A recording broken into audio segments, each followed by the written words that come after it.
Hello, friends. Happy Saturday. Today we're reflecting on Matthew 22, verses 33 through 40. And in today's reading, there's a Pharisee who's a scholar of the law, and he asked Jesus what the most important commandment is.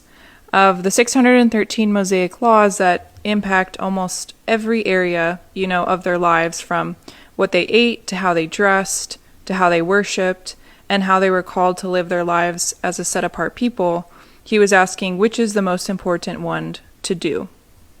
And I think that's a common question of the human heart, right? Lord, what are you calling me to do? What are you asking of me? Of all the good things I'm trying to do, which one is most important to focus on? But I think it's interesting that Jesus doesn't answer about doing at all. He doesn't say the most important law is to do this or that for God and to do this or that for your neighbor. This new law he's giving us isn't about doing, it's about something deeper.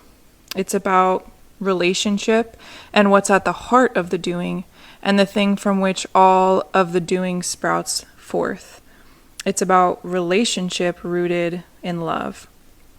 And it's not just one of many relationships either, where you give a portion of your love.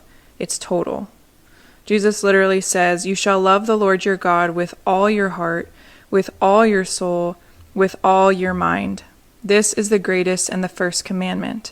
The second is like it. You shall love your neighbor as yourself. And I was thinking about it. Is there anything that I have truly loved with all my heart, with all my soul, or with all my mind in my whole life? Like a single thing that I have loved totally and super abundantly? And for me, the answer is no. There's things I like a whole lot, and there's people I've loved real big, but all of that? No. So how is this new law possible, and how is it fair of God to ask this of us? And I think that's a really fair question to ask, but the thing about God is that when he asks something big of us, there's always gift, there's always an invitation, and he's always revealing something about his own heart for us.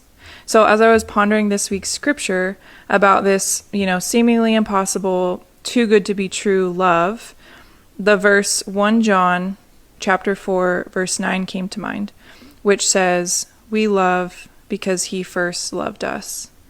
Which means that before we're asked to love God with our whole selves, the Father is revealing to us that he already loves us with all that he's got, in totality, with superabundance, with a love that is actually not too good to be true, but rather it's our reality.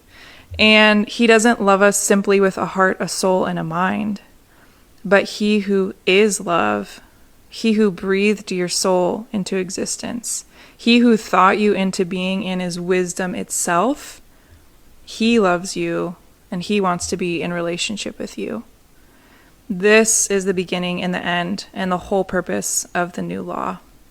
God wanting to be in deep and personal and real relationship with you. So this week, let's ask the Lord for that grace. That this may be our starting place to believe and to know more fully that the reality in which everything we do with our whole heart, with our whole soul, and with our whole mind is rooted here in his perfect love for us. All right, my friends, that's all I've got for today. I hope you have a great week, and I will see you next Saturday.